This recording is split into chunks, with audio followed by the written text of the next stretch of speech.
വടകരയ്ക്കൊരു sitting MP ഉണ്ടായിരുന്നു, Shri K Muraleedharan. അദ്ദേഹം ഇത്തവണ ഇവിടെ നിന്ന് തൃശ്ശൂരേക്ക് പോയി.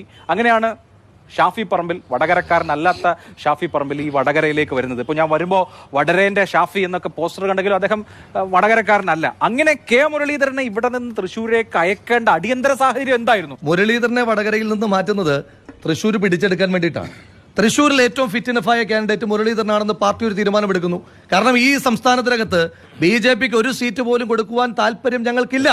കേരളത്തിൽ BJPയുടെ അക്കൗണ്ട് 0 ആയി തന്നെ നിലനിൽക്കണം എന്ന നിർബന്ധ ബുദ്ധി ഉള്ളത് കൊണ്ടാണ് എല്ലാ കാലത്തും BJPക്ക് എതിരായിട്ടുള്ള പോരാട്ടത്തിൽ ഞങ്ങളുടെ ജയന്റ് കില്ലറായിട്ടുള്ള മുരളീധരനെ തൃശ്ശൂരിലേക്ക് അയക്കുന്നത്.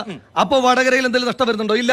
വടകരയിൽ ഇതുപോലെ തന്നെ BJPയെയും CPMനെയും പരാജയപ്പെടുത്തിയിട്ട് വന്ന ഷാഫി പറമ്പിൽ എന്ന യുവാക്കളുടെ ആവേശമായി മാറിയ ആളെ ഞങ്ങൾ വടകരയിൽ മത്സരിക്കുമ്പോൾ വടകരയും ഞങ്ങൾ ജയിക്കും, ഞങ്ങൾ തൃശ്ശൂരും ജയിക്കും. അവിടെ ഈ സുരേന്ദ്രൻ പറഞ്ഞതുപോലെയല്ല, പാലക്കാട് ബൈ ഇലക്ഷൻ ഉണ്ടാവും, അവിടെയും വലിയ ഭൂരിപക്ഷത്തിൽ ഞങ്ങൾ ജയിക്കാൻ പോകും. ശ്രീ അഭിലാഷേ, അതിനകത്തൊന്നും തർക്കമില്ല.